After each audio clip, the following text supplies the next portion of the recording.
Hachette Audio presents Call Me Ted, written by Ted Turner and Bill Burke, read by Ted Turner. TED Stories, read by Maggie Meg Reed, Sherman Howard, Richmond Hoxie, and Nick Sullivan, featuring a conversation between Wolf Blitzer and Ted Turner. People have been after me for years to tell my story, but I was always too busy living my life to consider stopping to write about it. I've also resisted because I don't spend a lot of time dwelling on the past or thinking about myself. In fact, one of the reasons I think I've been able to accomplish as much as I have is because I prefer to live in the present while spending my spare moments thinking about the future. But since stepping away from my company, I've had the opportunity to reflect.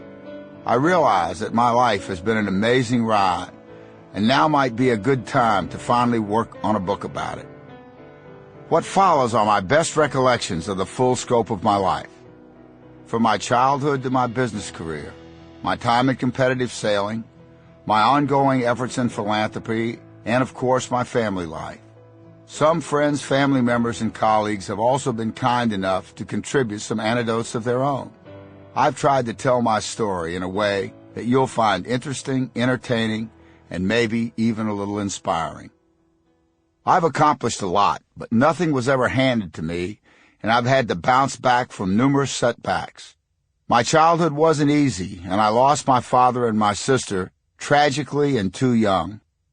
When I began sailing, I lost race after race and nearly died at sea a few times, but I stayed at it long enough and hard enough to become a world-class champion skipper.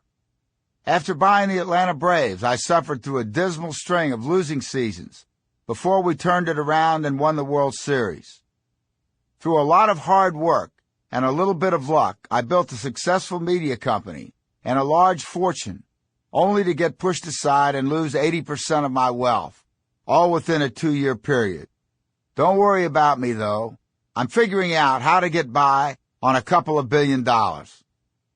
As I built my wealth, I grew more active in land conservation and philanthropy.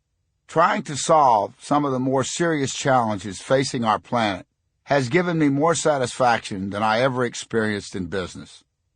While I've struggled unsuccessfully to maintain my marriages, I'm pleased to have raised 5 terrific children, and as I approach my 70th birthday, I'm happy to have my health, lots of energy, and plenty of challenges that I plan to tackle before I'm through. Going back through it all has reminded me that my life really has been pretty interesting. Sample complete. Ready to continue?